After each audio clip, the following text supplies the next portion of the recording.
It's so hard for me to sit back here in this studio looking at a guy on here hollering my name when last year I spent more money on spilt liquor in bars from one side of this world to the other than you made. You're talking to the Rolex wearing, diamond ring wearing, kiss stealing, wheeling dealing, limousine riding, jet flying, son of a gun, and I'm having a hard time holding these alligators down.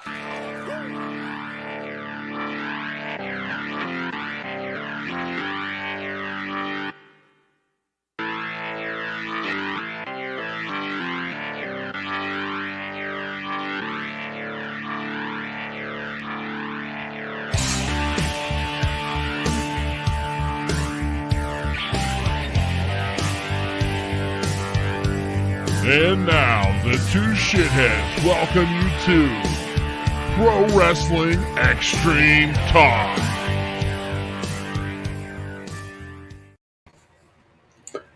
What is up, shithead? Back at it again. Round 2 on day, today's day 2 of the week, correct? So round 2, day 2. Depending upon your math, I believe that's how it works. So real quick, show everybody the stupid ass cup that you're drinking out of tonight. Oh man, this is the greatest thing ever. That is horrible. I can't believe you're actually supporting that shithead. Well, we can talk about that another time. All right, so next up we got Gideon Vane. So he is a pro wrestler out in the plains, and let's bring him on. And we lost Gideon. Oh no! Oh, there he is. He's back up. He's back. So we're gonna bring him on now. Hey. Hello, guys, Gideon. How you doing? Good. Welcome to Pro Wrestling Extreme Talk. Happy to be here. Thanks for having me on. It's a pleasure, man. Absolutely. So, Gideon, tell everyone a little bit about yourself. Well, I've been wrestling professionally for over 10 years with a small break in there. I'd really say probably about like 8 real, what I'd consider full-time. And I work generally in the Great Plains area. Like I've traveled, I'll go closer to the West Coast, East Coast on occasion, but mostly it's in Arkansas, Texas, Kansas, Oklahoma. Just had a show for Mid-States in Springfield, Missouri. That was actually a really good show. So mostly in that area, but occasionally I'll venture a little farther out.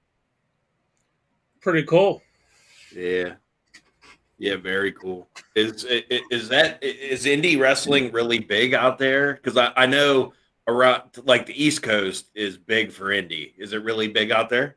It really depends on the promoter and the promotion. There are places in Texas that will draw a house of like 1,000 in a decent sized area, and then there are places that will draw friends and family, maybe 40 people. It's really extremely dependent on the promoter themselves. Like I said, Mid-States has been around for a long time. The promoter Jason Jones bust his ass doing it, and he puts together really good shows, especially the ones in Springfield. They always end up being a little bit bigger. He normally runs out of Harrison, Arkansas, but occasionally he'll venture out there to a little bit bigger venue.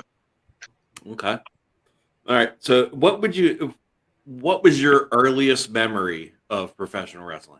I think my earliest memory is being banned from watching professional wrestling because I remember I had a friend of mine in the sharpshooter in front of the TV watching Bret Hart.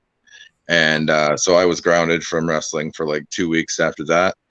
And then other than that, being at a live event in the Myriad in Oklahoma City, I remember bird dancing to High Energy, Owen and Coco. That's like the only vivid memory I have of that, besides the fact that I wanted Bret Hart sunglasses and they didn't have them, so I ended up with a Tatanka poster. So, oh, okay, slight disappointment there, but I was a big Tatanka mark, so it was all good.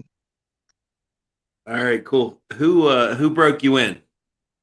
I was actually just a bit of a fan. I didn't discover indie wrestling until I was in my 20s, and I went to a place called Mid South bi-weekly. They were running out of a bar, which was pretty cool. So I go there, have a few Jack and Cokes, and watch some indie wrestling. And at that point, just like I think a lot of us forget that most indie wrestling fans have no idea the real depth, and like that most of these guys are local. And so I didn't know that these guys weren't just traveling guys who went across the country. So eventually I saw an ad for their training school, and I called them up and went to train with Tom Jones, or Mr. Ebony, there in Oklahoma. Awesome. Very cool. So as far as beyond him, I'd kind of attribute Brad Michaels. He saw a little something in me early, and he's a stalwart in the area, a real pro's pro, and he kind of brought me in and introduced me to everybody else, and kind of got me, because Tom was aging at the time, and he would show us what he could, but it was up to the students, or the more advanced wrestlers in the area, to kind of run his school. And he really brought me into places like IZW, which taught me a lot about studio wrestling and TV wrestling, things like that. Very cool. So tell us about some of the feds you work for currently, or some of the ones you worked for in the past. Well, start with the past. I did a lot of work for the one I just mentioned, IZW, which was a studio wrestling program. When I first started, it was like a traveling Oklahoma wrestling program. They do shows in Lawton, which is like a military town in Oklahoma. And then they do some traveling ones in Oklahoma City at like armories and things like that.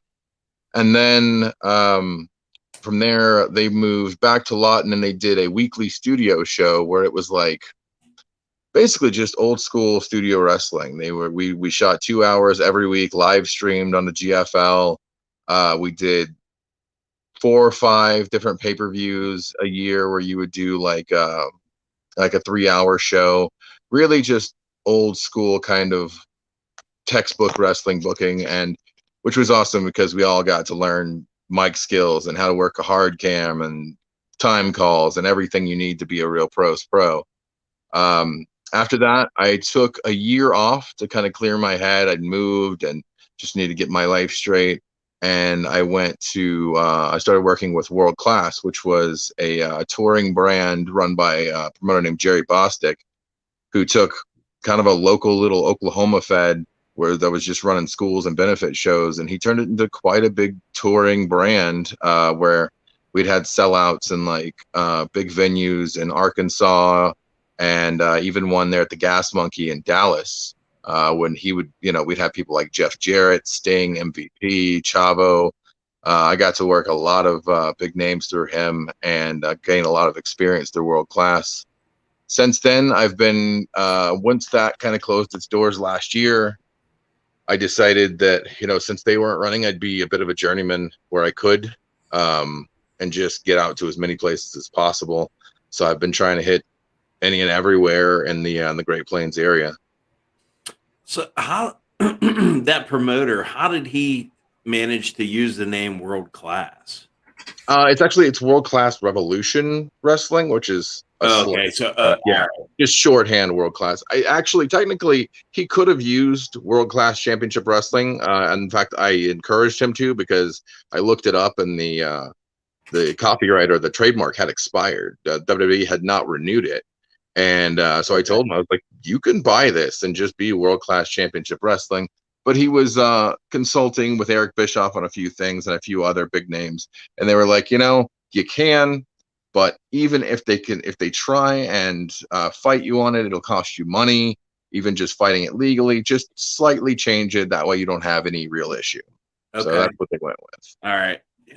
I was curious about that, but okay. Well, it helps too, because he had been working with the Von Erichs off and on, and they'd become a real solid part of his show. So that really had a lot to do with the name change. It was like Imperial Wrestling Revolution or something like that before that. So after the name change, it really made sense with the branding, because Marshall and Ross Von Erich were mainstays on his roster, and kind of like the just like the poster boys of the brand, if you will. Those guys are talented as shit, man. Oh yeah, and they're every bit. I talked to Iceman. I've only worked him a couple of times, but Iceman King Parsons told me that the way you work the Von Erichs is you cover your face and you cover your nuts and hope for the best. And I was like, I'll take that. And I worked with them, and I was like, those boys, it's like wrestling two stallions in there, like two wild stallions. They are just ridiculously generationally strong, and I don't even know if they know their own strength. Yeah. All right. So, how long you been wrestling? A little over, I guess 10 years. I'd probably say like 7 to 8 really full time. Like the first few years, you're working once a month or once every other month, something like that, when you're first breaking in. In fact, I think when my first year, I think I had like 2 matches in like the first 6 months before the year ended out. But then once I was doing IZW in Lawton, I was doing a few other shows as well. So I probably had like 80 plus dates a year there, working at least once a week, if not 2-3 times a week. So that's when I really I consider it real pro level work, where that you can perform and do so on a consistent basis, and where you're really getting the reps in. Because you'll get guys, they'll call themselves 10, 12-year vets. They've got 100 matches under their belt, and they're like over that entire time, because they're not even working once a month. So time is weird, but I give myself like 8 years real time. All right. So far in your career, who's been the best worker you worked with? Oh, you're gonna get me in trouble. So I'm gonna have to do the political thing and name a few.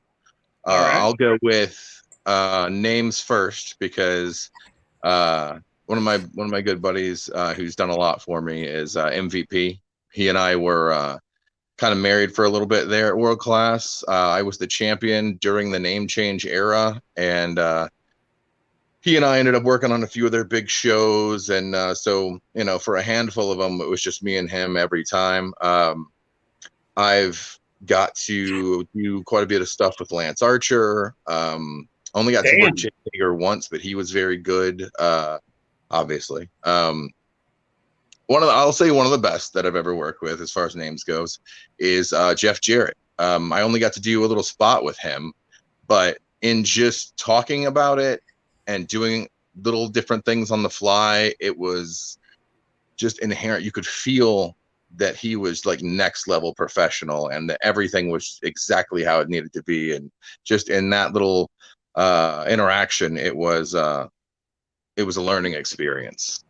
Outside of like wrestling names, I would be remiss if I didn't mention working with Mean Gene Okerlund.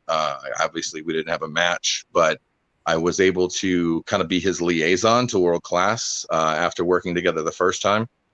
Because I'm not a big mark out for wrestlers guy. I respect the hell out of all the ones he'd bring in, but I'm not like, I don't get giddy. But when I saw that Jerry for World Class was bringing in Mean Gene, it was, I was like a kid again, because that's like, he was literally like the connection between the fans and, Hulk Hogan.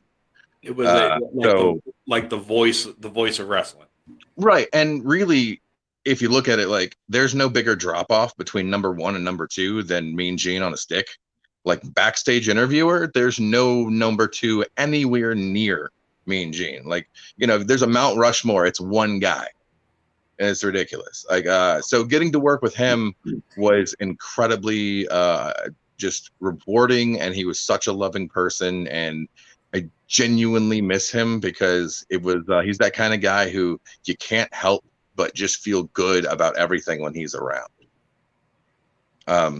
But you asked guys I've wrestled. So on the indie scene, I would say obviously Fuego del Sol. He's doing pretty good. Got my Fuego shirt on here. He's a buddy of mine. I've worked him a handful of times with World Class.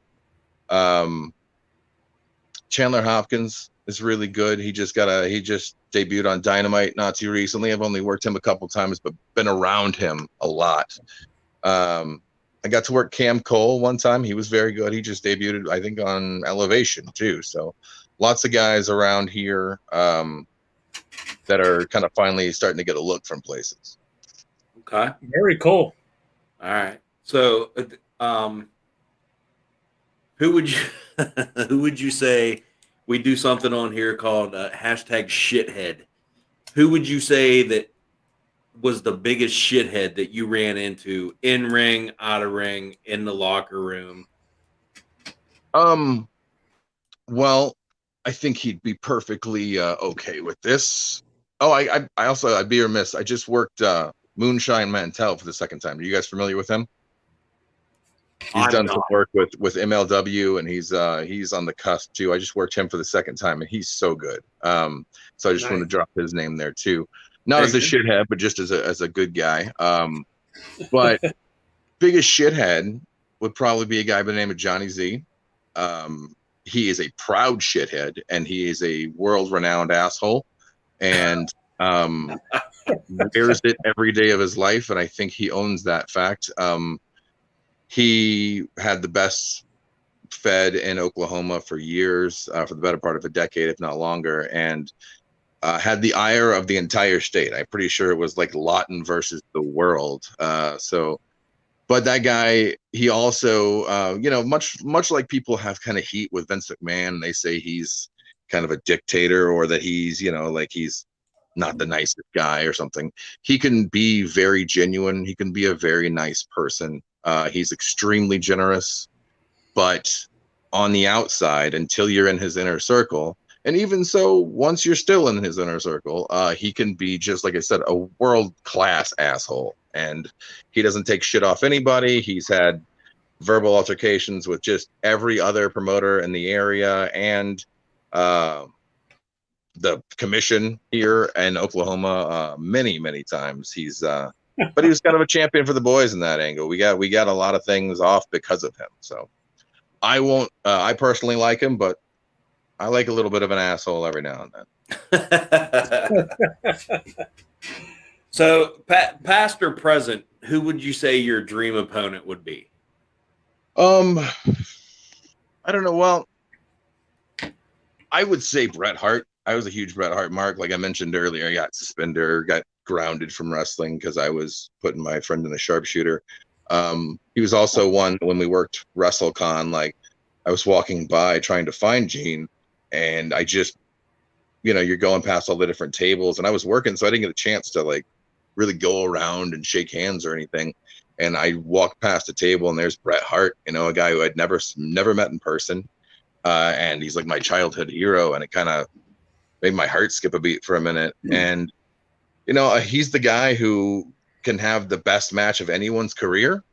Like if you look at, like Diesel, it's the best match Diesel ever had. It's against Bret Hart. Like some of the best matches Shawn Michaels ever had, and that's saying something, are against Bret Hart. Best match of Steve Austin's illustrious career is Bret Hart. Like over and over, Owen looked like a main eventer when he was in there with Bret. Like it's anyone from that era, you look at their best match. I mean, look at everyone has these really widely renowned matches with like Davey Boy and with Kurt Hennig. Honestly, I think the Kurt Hennig match is mostly Bret. I think that Kurt's very talented, but I think that if your best match is with Bret, there's probably a good chance it's mostly Bret. So I think that there's no other choice for me really than Bret Hart. Bret is the common denominator in a lot of those matches. Yeah. Yeah. You take some of those guys out of there. I mean, and even Bret too, when Bret cared so much and was so talented that like he would just make sure he would never have a stinker, and he you can even see it once he stops caring so much, which kind of broke my heart when he was in WCW. For a long time I kind of blamed them, but then like as I grow up and as I'm able to kind of look in his eyes and look back at that WCW stuff, it's not that I don't think they just poorly booked him. I just think he didn't care anymore. So I think that like that love for the business that allowed him to be so great was far gone. And unfortunately, I think it's still gone. I think his heart's still broken about it. Yeah, he wasn't, when he went to WCW, he was not into it.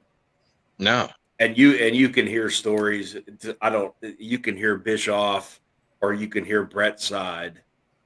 Bischoff said he would show up late and he just didn't give a shit. And Bret said they didn't know how to use him. So and Bret showing up late, that was kind of a thing for him anyway. There's that story of when he was told they weren't going to honor his contract in WWF. He was showing up late that day too. He was he was a journeyman, and he'd been there for a long time at that point. It was a top guy, but he's one of those guys who wanted the kind of, not necessarily star treatment, but he was that kind of guy. But he always cared between bell to bell.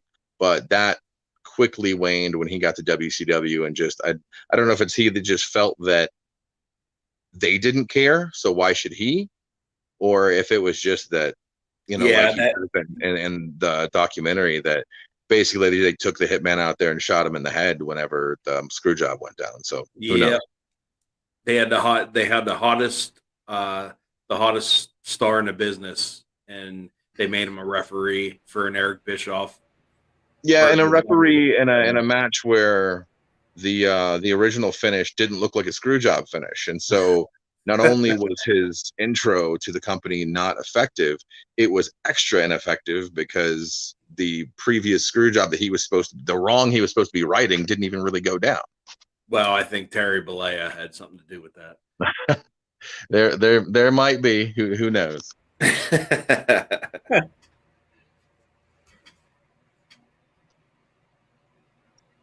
So, so far your biggest accomplishment.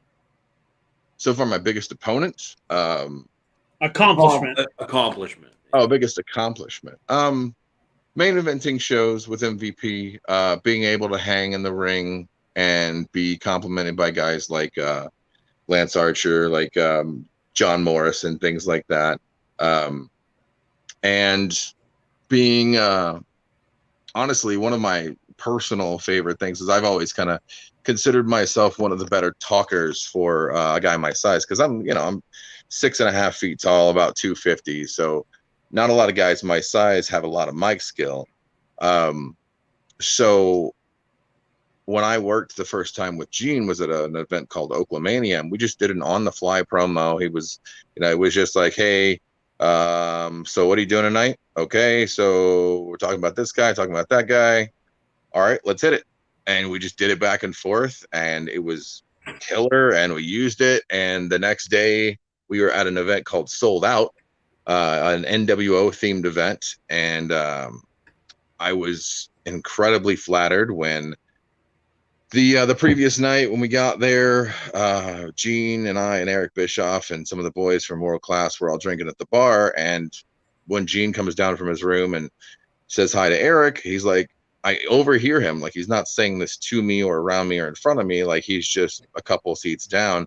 I hear him go, Eric, hey. And then he's like, that big guy behind you cuts a hell of a promo. And then I heard him say that same thing to like 4 or 5 people, like Kevin Nash, X-Pac, things like that, the next day. And I was like, what an incredible person he is to give a shit enough to even put a guy over, like he may never see again. But luckily, we were able to work together a lot more after that. But just having him, a guy who's worked the stick for the greatest of all time, to say, kid cuts a hell of a promo. I was like, all right. And so after that, he was like, what are we doing? You're talking today, right? What are we doing backstage? All right, let's get you something. Because it was always fun going back and forth with Gene. Wow. That's pretty damn cool. Yeah. So where do you see yourself in 2 years in your wrestling career? Signed and rich. Those are the only options, or else I don't see myself doing it at all, because I've been living off potential, unfortunately, for like 8 to 10 years. I'm a big guy, and I can talk, and I'm smart, and that and I have in the past few years I've cultivated a pretty good look as far as overall presentation goes, but I never gave full effort as far as like hitting the gym or anything. But in the past year, during the pandemic, I've been afforded the opportunity to kind of rethink things, restructure my life, and rededicate myself to me and to providing a better life for the people in my life. So I've been hitting the gym. I'm in the best shape of my career, and I've got friends in decent places. And when the world starts turning on a real basis and those opportunities arise, I will be absolutely ready for them. And if I'm not, then I'm not. And I'm going to try and get a desk job somewhere at one of those companies, and I'll do a production job, or I'll do, because part of running helping run IZW, we had like a production staff of like 4 or 5 people, and everybody had to do extra stuff. So I've been everything from a producer to a director, wrote scripts for highlight videos and for commercials. I've done basically everything you can do backstage. So if I don't make it and get signed as a performer in ring in the next couple years, then it will shift to I'm gonna go work behind the scenes somewhere, and I've got friends there too. So hopefully I can get a door opened here or there and go show somebody what I'm worth. I will say you are very smart because you are on the #1 podcast on the East Coast right now, Pro Wrestling. That's what I heard. That's why I'm here, because I'm a very smart man, and you guys are the best. Big pop. You're my favorite shitheads, I'll tell you that. Yes. Yes. So if you would have one regret in your career, man, what would it be? Not trying harder earlier, being satisfied ever. I'm a guy who I try to take the best out of any situation, and in doing that, I think I was a little bit too myopic in my approach. Like, being able to be on television was cool, even if it was like, local television.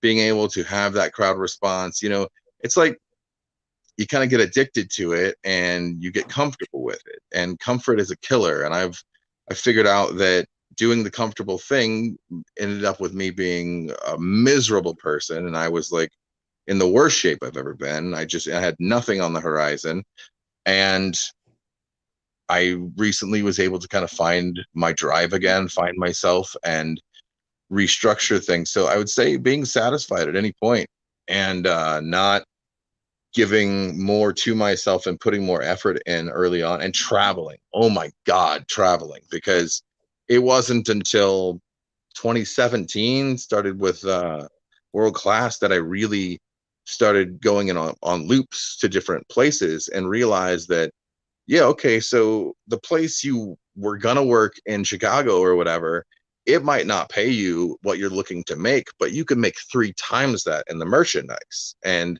no one in Oklahoma sold merchandise. Hardly anyone in Texas sold merchandise on any sort of like prolific way.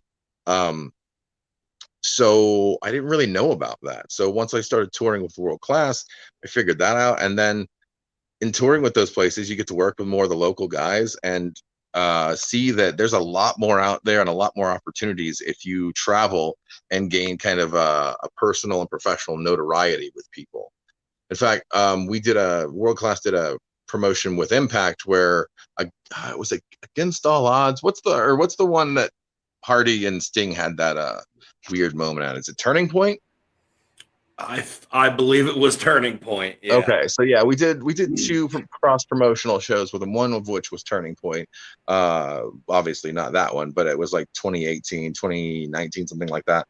And the opening match on the show was Fuego del Sol and a dude by the name of Randy Price, who's an excellent worker and a ridiculously good editor and graphic artist. In fact, he did all the if you look at World Class Revolution on YouTube, you'll see like we had a legit television show, professionally produced, all done by one guy, all Randy Price. He's a genius.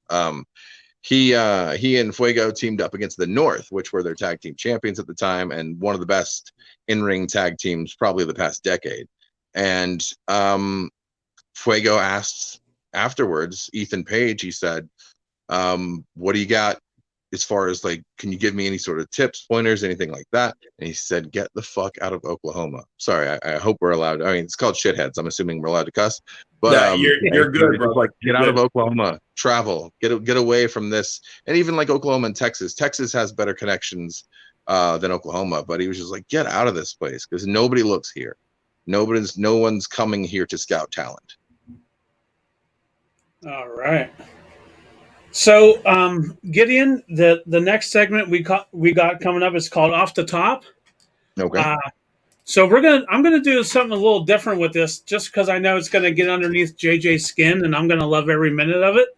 Okay, awesome. I am gonna let him do all 10 wrestlers for this segment, but JJ, all 10 wrestlers have to be AEW wrestlers.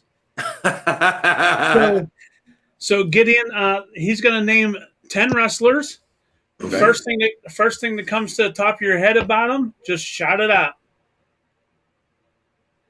There you go, Jay. Have fun. 10 AEW wrestlers.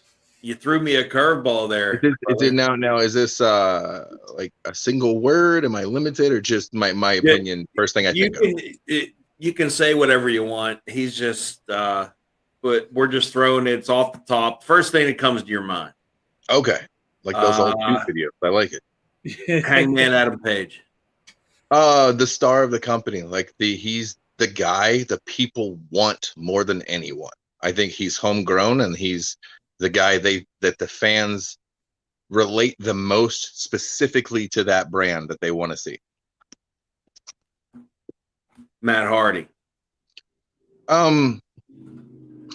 Perplexed. Like he's a strange person with a lot of different things to give. I don't know if he knows yet the best way to give himself to the business.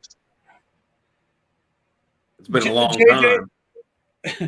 JJ, let me ask you this. Are you actually looking up wrestlers on your phone because you can't name 10 AEW wrestlers? Because they're no names. Oh, get the hell out of here. You're a shithead. Give me some of that. Hey, tell you what, give me some of that no-name money any day, all right? Gideon, you might have to help him because he can't count to 10. So he's on Brian number... Cage? Brian Cage. Brian Cage. He has all the tools. He just needs to find out who he is to be able to connect with the people and how they can relate to him, because you look at him and he looks like no one you have ever known in your life, and it's very difficult for people to relate to that. So if he can find something in him that can relate him to the people, I think he's going to be printing money. Christian, a guy much like Matt Hardy who's got 1,000 things to give, but I think he's found his exact way to give it, which is to be a very viable star and a character for the brand, but also to give back to those who are younger than him. And I think he's going to do awesome in that role. Private Party. Underused. They were really big early on, and they were like a number 3, maybe number 2 tag team early on, getting huge reactions from the crowd, doing great matches with the Bucks. But I feel like they've been put into a lower mid-card role. Hopefully that's just to help them kind of grow, and we'll see a lot more of them in the future because they've got unlimited potential. Man, this is killing me. Miro, he's finally back to how we want him. I was so afraid when that dude first showed up and wouldn't stop talking about video games, and I didn't care. Being a video game person has no appeal to me. Like, everyone I know plays video games. No one I know is a brute of a man like he is. And now that he's back to being kind of the ass kicker that people want him to be, he's a huge bona fide star for them. Joey Janela. I don't know much about Joey Janela. I'm not a big fan of some of the YouTube clips I've seen, but from everything I've been told, he's a good guy. I think that he has the opportunity to work really hard to earn his spot, and I hope he does that. But who knows? Because he hasn't been used very prominently recently. The bad boy, Joey Janela. You got killer music, though. I don't know if you ever. I work out to a lot of the AEW themes because Mike Ruckus is a beast of a composer, but awesome theme song. You should check it out. Absolutely. All right, brother. We just got a couple more here. Orange Cassidy. Cassidy. He is one of my favorite things to think about because he is. Now, don't celebrate too quickly. He is on the cusp of being a huge star, but he's got to figure out how to get past being, I guess, one-dimensional. They cast him as lazy, and they continue to say that that's the reason he is why he is. And I think that personally, if he were to have an I don't give a shit about anything attitude and walk eagerly into any situation regardless of the danger, even because he doesn't fear it, or he just doesn't care that they might kick his ass. I think that's a lot cooler of a character than someone who's lazy. I don't think lazy has any real appeal to it. But yeah, if he's the kind of guy who's just gonna be lazy because it's funny, I think he may have peaked. But if he can walk up and challenge any situation, because I think, if you do those little kicks like he does, I think specifically that if you're just doing that to pop the crowd, then then it's pointless. If you're doing it because the guy in front of you is a killer and you're taunting him and you want him to make a mistake, that's a completely different character who has a lot of upside. And I think that his Double or Nothing match was extremely good. That triple threat was awesome. Wow. Interesting take. All right, yeah, so he's almost right there. That's why they pushed him so hard. That's why he beat Chris Jericho, because he's got something. They just have to figure out that last little thing to make him a viable contender for like a main belt. Very interesting. So I got two more for you. I got Cody Rhodes. Man, I love me some Cody Rhodes. In fact, I love 2019, early 2020 Cody Rhodes. The pandemic hasn't really been the best thing for him because his storylines have been kind of stop-start. I think he's been kind of doing a lot of other projects, and that may have been hurting his stuff. But I think that he is probably the best face of the company because he's the most total package ambassador. And I really hope that he gets more, I would say, serious big time feuds, because some of the thing with Shaq was, it's a publicity thing and you can't really get into the fact that they don't hate each other. And his recent feud with a Go-Go was very quick and there wasn't a lot of steam to it. Whereas if you look back at early 2020 and then 2019, you've got the run with Chris Jericho and the run with MJF, and those were all serious and they were like blood feuds. And the promo he cut leading up to the match with Chris Jericho, where he was talking about how they, both grew up with the same silver spoon in their mouth, is one of the most passionate. It's the went from undesirable to undeniable promo, and it's one of the most passionate promos cut in the past decade. I hope he gets back to that, and sooner than later. Okay, all right. Well, and I'm going to go off AEW script right now and just describe us Gideon Vane. Oh, he's awesome. From what I've heard, he's incredibly intelligent and just needs to find the right fit with the right company. I'll stop talking in third person now because it's strange. But I'm an intelligent monster. I'm not really a monster I'm not Frankenstein. I'm Frankenstein's his creator and his monster. I'm more of a intellectual leader and a person who enjoys the process of causing pain, even if it occasionally leads to overenjoyment and a loss. I would like to find more like-minded people like myself who view the world a little differently and build a bit of a crusade to change the way that wrestling is currently seen and to challenge the status quo for most of the men and women in spandex out there, to make them prove themselves in a way they've never had to. Very good, man. So speaking of spandex, JJ, I'm glad you didn't wear your spandex today for tonight's show. I appreciate it. Oh, did I miss out on spandex? Well, actually, you can't see what I have on underneath, so quiet down, please. Oh, you're rocking those ball huggers down there. All right, that's good. Those are comfy sometimes. The banana hammock. Yeah, you got your manties on. There's nothing wrong with that. I think I'm getting sick. So am I. So go ahead, brother. Plug away. Plug your stuff. Whatever you got. Put social media. Whatever you got, man. Plug away.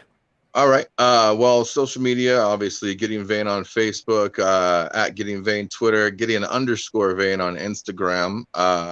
I also, on the side, I do a lot of design work. I've designed a top seller merch item for Pro Wrestling Tees for Fuego del Sol. I do most all his merch. And then I I also have done one for Chris Jericho. I don't know if you guys remember the his COVID shirt. It was like cover your mouth, wash your hands, shut your ass. It was big last year. It was a top seller for him. You designed that? Yeah, I do that. I have I'm that a shirt. graphic designer. Oh, there you go. Well, you're welcome. All right, cool. Thank you for your support because I got paid decently, handsomely for that shirt. So, Well, you're very welcome. yeah, I do that. I have designed stuff for like Chavo Guerrero and VP, people like that too. Just guys I've worked with for their pro wrestling tees stores. And so yeah, if there's any workers out there, hit me up. I do gear design, graphic design work, logos, t-shirts, all that. I can make you some money by making me some money. So that's that plug. And then yeah, check me out. I always post about what I'm doing upcoming. I've got PCW in Hutchinson, Kansas coming up. I've also got Palais Pro, which if you're in the Dallas area and you haven't been to a Palais Pro show, you definitely need to.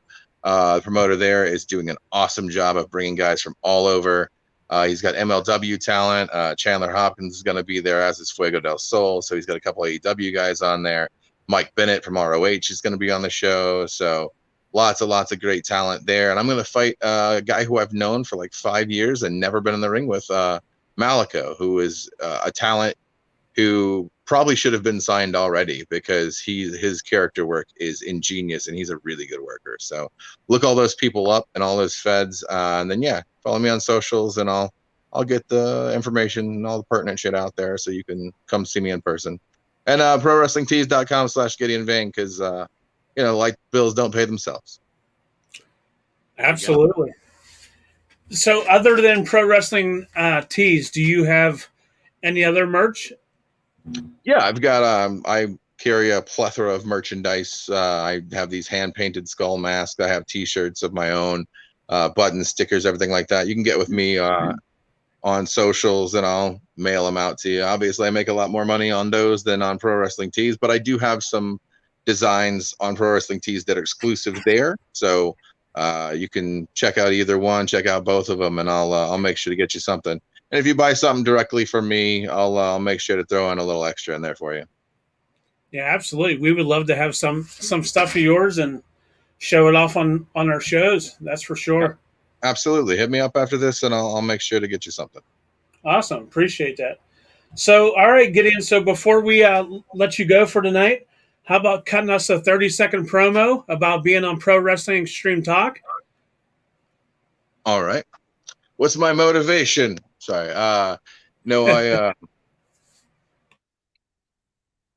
I'm here on Pro Wrestling Extreme Talk because this place sees the value in intelligence, it sees the value in moral character, and it sees the value in seeing the world differently.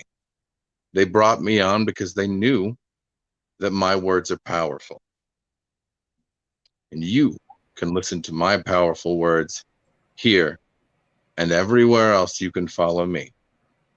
All you have to do is praise the name of Vane. I don't know if that was 30 seconds or not. I didn't have a stopwatch, but that's what you got. Hey, man. Very cool. Very cool. Thank you, brother. It's been a pleasure. Absolutely. I'll hit me up anytime. I'll come back on. We'll talk again. All right. We'd love to have you back. All right. Thank you, fellas. Thank All you. right, Have a good night. You too. Bye-bye. JJ. So there you have it. Gideon Vane. Awesome. Very cool. Very, very cool dude. Friends with MVP and some other big name guys. He got friends in high places, huh? He does. Yeah. So real quick, let me change my head attire. I need to switch to something new. All right. So anybody that was following the the group today, somebody was messing with you in the group, and I am the king of shitheads. Hence, that's why I got the new the hat. It does say Burger King. That will be edited here soon. That's because you like burgers. Well, that's obvious. Smart ass. Anyway, so who's been giving you some trouble in the group? How about calling him out and don't be a pussy? Let's hear it. I don't know this dude. His name's Roy. Roy who? Cresco, I believe his last name is. I don't know him, but I've about had enough. Did you say Crisco? I think that's how you spell it. Is it Crisco or Cres? I can't really understand you. Cresco. Not Crisco. Cresco. Not Crisco. No. I don't know who this clown is, but he's got a little bit of time, and he's going to get deleted. Roy, I got your back, bro. I'm the king, as you can see. So that all that bitching about him today in the group, that's all you got to say to him? Well, he's just, I'm going to delete him. That's all. just give him the deletion button. That's it. Delete. Oh man, we love having fun in the group, and we love the interaction with everybody. It makes it fun. That's why we're doing it. Absolutely. So on Friday we went to Steel City Con down in Monroeville, and we met up with some members of the group. We met Tony Penna, Bill McDowell. Who else am I forgetting? Jason Reese. Yeah. Am I forgetting anyone? Anthony Penna Jr. Oh yes, yeah. But he's not in the group. He's not allowed in the group. Well, but we still met with him. Yeah, absolutely. And so we got to meet Britt Baker. Yeah, it was a good time. I was kind of nervous for our first date, but other than that, it turned out well. Well, you were sweating. Well, let's be honest. It was kind of hot in there, and I did happen to start getting the bubble guts while we were standing in line. Well, all right. I didn't know if you wanted to throw that out there, but yeah, I'm throwing it all out there, brother. Okay. Well, so it was a mixture between humidity in that damn room and have to take a shit. And I knew if I left that line and I tried to come back in line where I was, there was no coming. No, then people were going to kill me. Yeah, there was no coming back.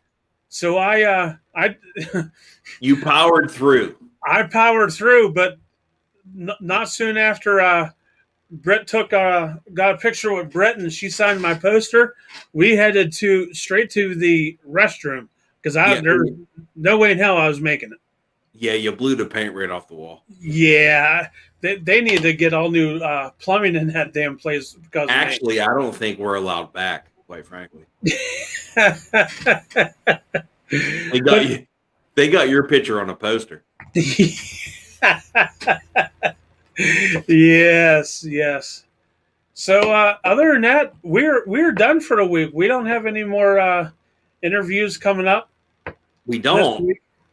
Because we did way too many last week because somebody booked us double days. Well, who's the booker? Who got the pencil?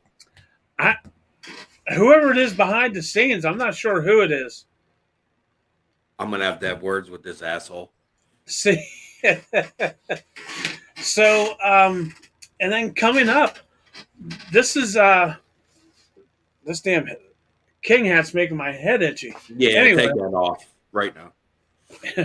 So coming up on Thursday, this is not wrestling related, but Thursday we're going to one of our sponsors, Tulun's Living a Dream Bar and Grill, for some wings.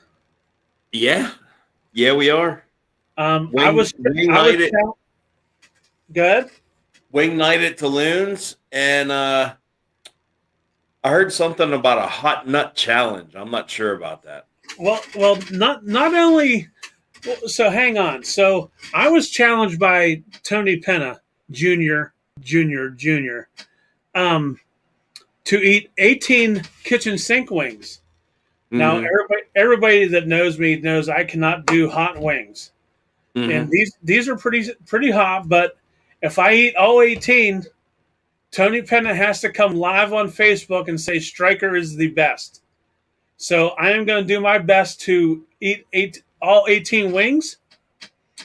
And yes, JJ, you and Anthony Fortunato are going to be eating my hot nuts. Well, if I uh, I if got them Anthony here. if Anthony Warrior shows up, then I'll participate. Well, no. You're participating either way. Either way, you're That's not not what back. I. You're not backing No, out. that's not what I signed up for. No, no, so just because if Anthony doesn't show up, you're not doing it. Uh.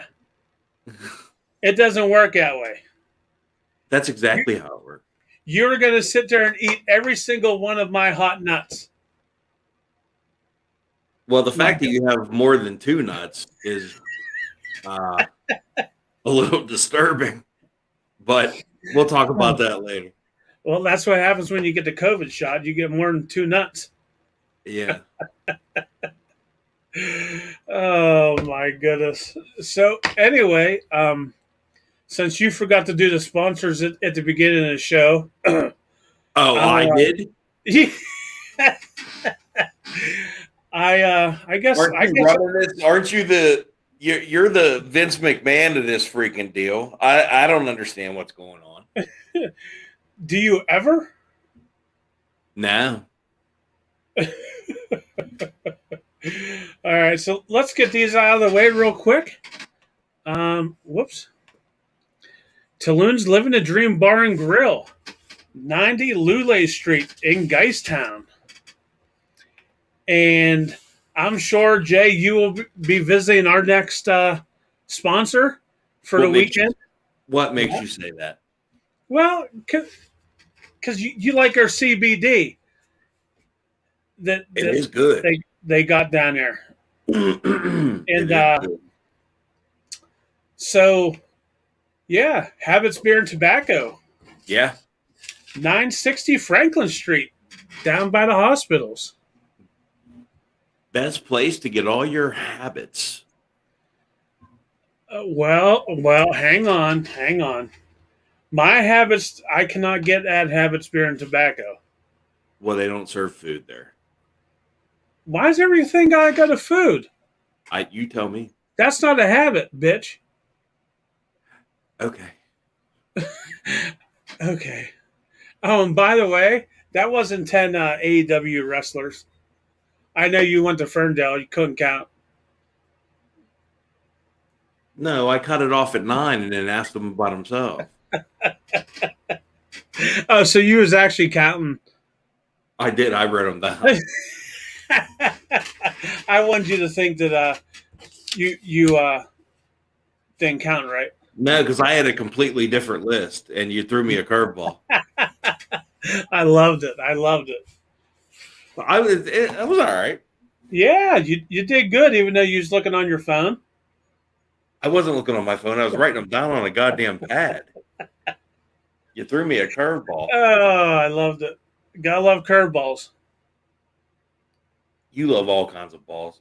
Whoa, come on, bro. Well, we just got kicked off of YouTube. So, upcoming, we got looks like we may be getting into a little bit of merchandise here. Maybe some hats, maybe some shirts, maybe some beer koozies. What do you think? We might be branching out. Yeah, we're gonna see what's gonna happen. I think that our followers will support us well. Yeah, yes, indeed. So before we go, let's we're still looking for some sponsorships. So if you want to be a sponsor of the show, we got some deals going on right now. Buy 3 months, get 1 month free. What in the hell was that? This place is a zoo. Buy 6 months, get 1 month free at a discount rate. And then the big one is buy 1 full year at a super discount rate, and you get 1 podcast on location with us. I like that. Yes, sir. So podcast on location. I'm digging it. So if anybody is interested in becoming a sponsor for the show, please hit myself or JJ up. We just need to, we're trying to branch out a little bit more and get some more sponsors. You have anything else to say, Jay, before we go? I'm sorry, I'm very distracted. Do you hear what's going on here? I hear something. It's that maniac dog. Now the cat's trying to eat the microphone. It's a whole deal here. Hit us up. We're trying to get. We're going to get bigger and bigger. And not physically, I hope. I can't afford to get any bigger. I'm with you.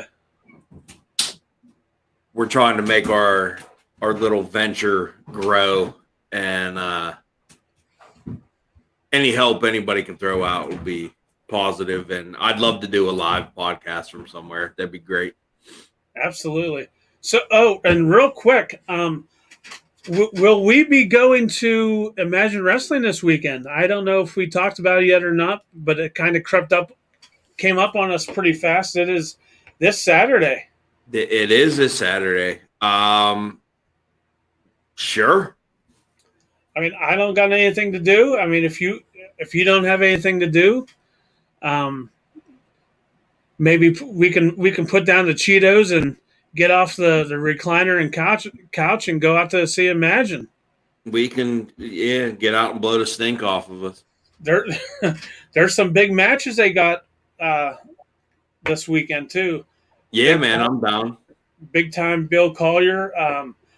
Spencer Slade is also going to be on the card. Main event is on the card. Spencer Slade, former guest. Bill Collier, former guest. Oh, absolutely. So, and there's actually a couple more former guests on that show, on that card. But I guess we'll roll out there deep on Saturday and see some wrestling. I'm digging it, man. Anytime I can see live pro wrestling after this pandemic BS, I'm down. Absolutely. All right, brother. Well, I'm getting off of here, and I will talk to you soon. All right, man. I'll talk to you. All right, later. There you have it, guys. Another night of Pro Wrestling Extreme Talk. So we will hope to be back next week with some more interviews. So we will see you then. Have a good night.